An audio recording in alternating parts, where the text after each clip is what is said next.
So, how do you say your name? Kafei? I'm Kafei. Either's fine. It's from a video game, and the pronunciation is, I don't even know it. So Unknown. It's okay.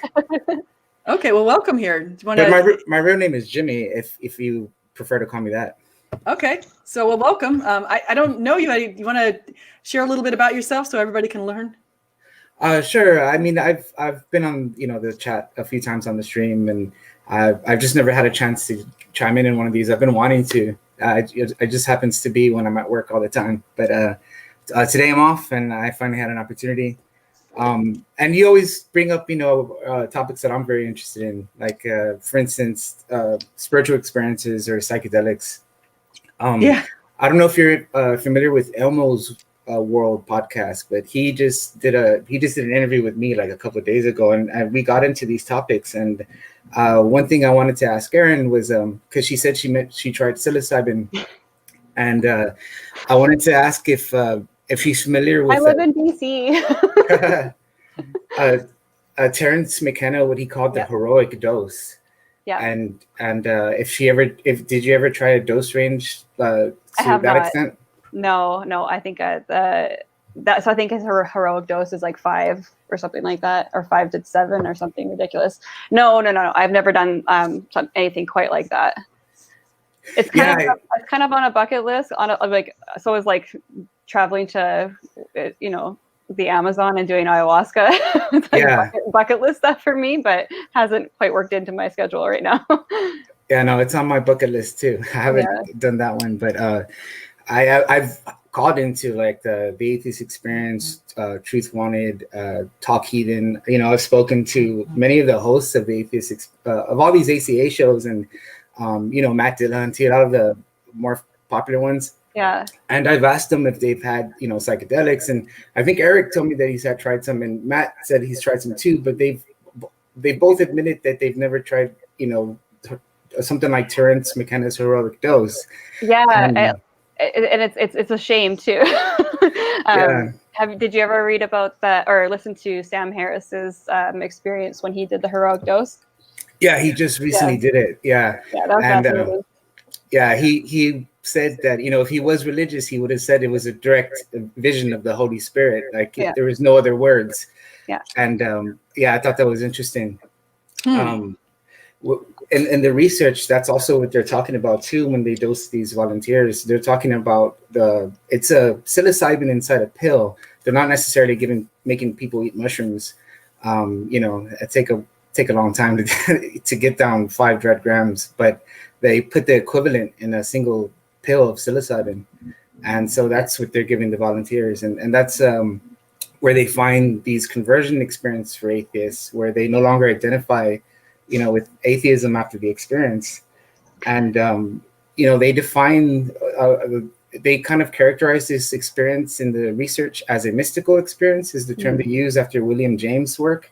And so, they're building on research that has been going on throughout decades towards mystical experience, whether it's induced by psychedelics. There have been studies in the 60s, and or fasting and meditation, and sensory deprivation. There's all these other techniques that they're looking into as well to produce the same kind of noetic experiences. And or I can't remember that same person you mentioned, like the breakdown of how they're categorized, the different mystical experiences. It's very interesting. Yes, that is something I haven't really looked into at all. The other really fascinating part that kind of like with the conversion of an atheist was have you watched Darren Brown at all? The name sounds familiar, but maybe you could refresh my memory. He's a mentalist. He's from the UK. He's actually a really great like motivational kind of speaker and philosopher as well. I love his work, but he has a show where he obviously does mentalist stuff, and he has an episode in particular where he gives an atheist a spiritual experience, and he walks through the whole thing and the whole psychological breakdown throughout the whole thing, and that's, I think, a great episode. Wow. Yeah. So, Kafei, are you a Christian, or are you an atheist, or where do you classify yourself? I actually got around to, trying Terence McKenna's Heroic Dose myself back when I was like 23 years old. And, I didn't think it would launch me into studying comparative religion and, learning more about these experiences. But I eventually arrived at the perennial philosophy. Even in the research, they define these experiences in accordance with the perennial philosophies. So that, they're referred to it as the complete mystical experience because they do occur on a spectrum. And I guess the lower end of the spectrum, these experiences can be very unique, and they could, like, if you're a Christian, you may see Christ on the cross, or if you're a Hindu, you may see Shiva. If you're an atheist, you might see someone from Star Trek or something. They're unique to the individual. In my own experience, I wasn't necessarily religious, and I saw Bill Hicks, the comedian. Oh, that's funny. And they call these experiences inside the research when you still have this kind of subject-object relationship to, like, if you're your mind's eye is viewing things and relating to something, you're still within this subject-object dichotomy. And they refer to them as visionary or archetypal experiences, and they can be very rich in detail. Carl Jung called them the furniture of the collective unconscious. That, people sometimes report very, Aztec imagery, or they could be very alien-like and so forth. You mentioned machine elves earlier. Yeah. But there is. I haven't met the machine elves. Neither have I, and I've taken high doses. But I'd like to. Wow. I don't know. Freaking SJ out. No, so it's funny. I want to say Craig is in here, so I want to just make sure he gets a chance to say hi. So, Craig, can you? He came back. He's trying to get his phone to work. Yeah, I've got to speak to Craig once. He was on Truth Wanted with Objectively Dan, and I called into that episode, and I got. Did you really? Yeah. Oh wow! Because I did see that episode. I must have. I'll have to go back and watch that again. Yeah, we had an interesting conversation. I mean, it went off along with more with him instead of Objectively Dan. He kind of just sat there and listened to us. Objectively Dan tweeted back at me when I put a tweet out that said, "Who should I have on my channel?" And he said, "Me." So I said, "Yeah, you can come on my channel." It's like, cool. He's super nice. He awesome. Seems like he's nice. He's a really great guy. He was converted by Anthony Magnabosco, the street epistemologist. He's from San Antonio. That's where I'm from, and I've been trying to run into him. He's from Waco. Are you from Waco? No, San Antonio, Texas. Okay, yeah. I don't know if he's in Waco now, but I know he's from. I think he grew up in Waco. Oh, okay. Well, I think he's. I don't know if he's. I know he's. I think when he was doing the shows, he was doing it in San Antonio, and I would go down to the colleges hoping to run into him, but I never got the chance. Yeah, he's always hiding from me, but I don't know. I did. I wanted Craig to chime in, but I don't know if he's having issues with his connection. Maybe for Christmas, y'all mentioned he should get Google Fiber, so I think maybe that's in store for him. But or a computer, like a maybe we should do like laptop. A GoFundMe. Yeah, Craig, we might have to do a GoFundMe. Get you a computer. But I did want to say that I think the machine elves are kind of like that was my first reason of wanting to take psychedelics when I was young, like when I was 19, and I heard Terence first talk about these wild visions. I was curious about that. That's all I was concerned with at the time. I had no idea what I was getting myself into. When the experience actually happened, you would have been laughing your ass off if you saw me in real life. I was on the floor begging for my life. I thought I was going to die. And at the height of the experience, beyond what the researchers call archetypal or visionary experiences, there is no longer a subject-object dichotomy. They refer to this in Eastern philosophy as non-dualism or ego death. Yes. That would totally flip me out. I would not, there's no way I would ever do that stuff. There's no way. I don't know how you guys, I don't know. Gosh, I would just, the loss of control would. Yeah, complete loss of control. Why would you want that? Well, I don't think it's these experiences are necessarily done for fun. I think most people who take recreational doses, of course, they're going to take a low dose because they want to go to the concert, they want to go be able to go to the party and still walk around and speak. And at the heights of these higher doses, you're not going to be able to do anything. You're immobilized. You're going to be laying on the ground. Even in the studies, I mean, they're pretty much the volunteers on the couch the entire time. You can't get up. You can try. it's not going to help you. I feel. Oh, sorry. I just want to say really quick. I had friends when I was in college, and I'll never forget this. We were all at this party, and some of my friends were just laughing like crazy, and some were on acid and some were on mushrooms, and they had this like bag tied to the ceiling, and they were in the garage, and it was like a plastic bag, and they lit it on fire, and they would watch like these little globules of plastic drop to the ground, and they were just roaring with laughter, like that was the funniest thing they ever saw. And I thought to myself, that's just messed up, man. It's like, how is that so funny? It's like just so crazy. I don't know if you said you guys didn't really look into the research. I've been following it for like over a decade now. And, they've gotten to a point where they've refined James' mystical experience, the way he characterized it and defined it.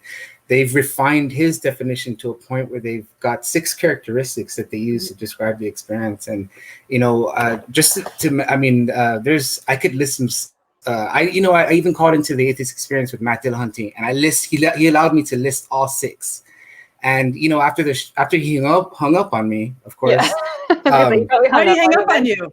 He'll say something like, "Put the joint down, bro," and then he'll hang up on people. Yeah, I mean, I was mentioning this research. I thought it might be legitimate, but and unfortunately, it went over his head, and at the time, and he admitted before the call began that he wasn't familiar with the research, too familiar, and he said he would look more into it, into the research, but he did after he hung up on me. He did go through with Phil Session, and he went through the 6 characteristics, and he was asking Phil, well, do you identify with any of these? And they couldn't identify with a single one. And I think that just goes to show that they've never had a type of experience like that. And some of these characteristics are really profound. I mean, of course, one of them is unity is one of the core features. It's the interconnectedness of all people and things. All is one. Pure consciousness is how they describe it in these, in the peer-reviewed material. And another one is transcendence of time and space. There's a impression in your consciousness that all time, past and future, has collapsed, and like everything has already been done. There's nothing to do. It's also permeated with infinite and unconditional love, for all people and things. And so what I think what they're saying with their perennial philosophy is that these high mystical visions in each of the major religions, what in Christianity is referred to as the beatific vision or theoria, or the direct revelation of the Holy Spirit, is one and the same with what a Buddhist might call nirvana or what a Hindu might call samadhi. That they're essentially speaking of one and the same thing. They've done it through epochs throughout history in different times and different places. Like Christianity is said to be 2,000 years old. And if you believe in evolution, I don't know if any of you guys do, but if you consider Hinduism, it's a religion that has roots dating back 10,000 BC. And so, it's, so what they're kind of saying, I don't know if you ever heard Aldous Huxley when he would talk about the mind at large. I've read his book on perennialism. Have you read The Doors of Perception? No, is that pretty good? Yeah, well, it was one of the first books he wrote after having this experience when he was dosed with, I think it was mescaline, and he had finally an experience with that. And I think that was one of the first books he wrote. I think he did the perennial philosophy prior to his psychedelic experience, but he spoke about this idea called the mind at large. And in other words, that your brain right now is filtering reality. And when you take something like a high dose of a psychedelic, it's removing these filters and you're actually getting a higher bandwidth of reality. And so all these volunteers who say that they meet criteria for the so-called complete mystical experience, they will invariably say that they experience to them was more real than ordinary consciousness. You know, it was the most real experience they've had, bar none, so forth. You know, and that's expressed by every single one that meets criteria for the complete mystical experience. No, I believe that. I gotta say though, we're getting kind of close to the end where I gotta wrap up because my kids got back from school, and one of them I've got to make sure he's doing his homework. So, Sure. I'm on board with Kef or Jimmy. Yeah, no, I mean, I this is interesting stuff that I know very little about. So, and I can say that, you know, I actually just think it's a little dangerous to toy around with psychedelics, drugs, and those kind of things, because if you're out of control, Well, I mean, that just puts you in a position. A harm reduction type scenario there. There's lots more to it than that. Yeah. You know, definitely, SJ, Steph, I would definitely emphasize that too, since you're going to end it soon. You know, there is risk involved, of course, and even the professionals emphasize this. You know, they say about 30% of the volunteers have the most hellish experience of their life. You know, their brain creates a literal hell in their mind. Yes. I mean, it can be psychologically scarring. Some of the volunteers from the post-study, I think that started in 2000, are still to this day seeking psychiatric help from those experiences. So that's actually, let me ask that, Kafei, because that's important. So let me just have you expound on that. So you're saying, and I want to make sure I get what you're saying right. So you're saying there are long-term effects. So you do something in 2010, there's a chance that today you're still sort of paying the price for it? Yes, and there's also long-term benefits as well. You know, like they all have 30% of these volunteers that unfortunately, you know, are affected negatively. But I believe the reason why this research continues is because the benefits outweigh the negative effects. You know, people that for instance, in the cancer studies that are, you know, approaching death, they can't function because their death is so weighted on their mind, they can't even have dinner with their family. And when they go into this study and have this experience, they completely lose their fear of death and get to spend the last days of their lives in content. And, you know, they're able to have that family dinner and so forth. I think if you're in a condition like that, that's a clinical condition where you have a doctor administering the stuff, I think that seems reasonable if that's exactly what's going on. You know, a person who's terminally ill like that. So, yeah. So I mean, so they're finding. I mean, that not just that. I mean, they have studies running right now, and I mean, if I was gonna plug anything, I would plug that. It's Johns Hopkins. They're running studies on psilocybin and smoking cessation, depression, Alzheimer's disease, anorexia. They believe that, I mean, they're having such efficacy with all these things that they're getting permission to push all these studies, and they're happening right now. You can go to hopkinspsychedelic.org/index, and you can find, you can actually volunteer for any one of these studies. If you feel you're depressed, you think this might help you, you can call them. They're going to screen you, of course, but if you pass the screening test, then you can sign up. No, it's really fascinating, the stuff that's coming out about it now. And it's like, we've kind of, I fully believe that like these psychedelics and all of these different other things were used in our culture for thousands of years. It's only been a very recent thing that we have cut them off completely. So it's it's unfortunate, but I think there's a lot of interesting research at the same time. I don't know if you saw this guy that was on Joe Rogan's podcast recently, Brian Murarescu. Brian Mir, the Immortality Key. I read his book. It's really fascinating. Oh, cool. Awesome. Yeah. Well, listen, you guys, can we go around and everybody say where we can find you and or what you're working on? Because somebody in the chat actually asked Kafei if you're on Twitter. I did see that. So if you guys, maybe we'll start with Erin because she was first, and then Kafei, then Craig. If Craig can do that. I'm on Twitter under the same handle there, xChristianerin, but it's spelled EXXTIANERIN. And you can look up the same handle on YouTube and you'll find other conversations I've had, but I currently do not have a channel yet. Yeah, you got to get one. I know. So you'll definitely get some people over there because you've had a lot of people and you've been on a lot of channels, so you're generating interest. It's so fun being with on other people's channels, and I'm so bad at technology. So try. You know what? Go to StreamYard. It's super easy to set up. Like I can't believe how easy it is. Okay, I'll maybe ask you to help me with that. We lost Craig. It's way easier than Zoom even. Like Zoom actually had some steps that were kind of confusing, but StreamYard, you push like 2 buttons and you're up. Okay. So it's Yeah. awesome. So Kafei, how can people find you? I have a YouTube channel. I haven't been adding too much to it lately, but I plan to. I mean, especially if I can get some subscribers, I'll definitely add some more content. But I have some of my calls that I did into the Atheist Experience clipped there that I've mirrored. And other things, I've got invited to other atheist channels outside of the ACA. But it's the same. I have it as Kafei, the same name and the same image that you see of Majora's Mask. It's the same one I use for the channel. So if that'll help you find it. Okay. Well, so what is the image there? It's Majora's Mask. Is that what you said? Yeah, it's from The Legend of Zelda. It's a video game. I just thought it looked kind of psychedelic. He's looking at it almost like if the mask gives you DMT vision or something. But of course, and like I was mentioning, like in an actual experience, you wouldn't be able to look down at your hand or even your body because that's completely gone. It's a transformation of consciousness in a very similar way that a caterpillar transforms to a butterfly. It's very different. There's it's very hard to speak on the nature of non-dualism. You almost have to experience it for yourself to, really grasp it.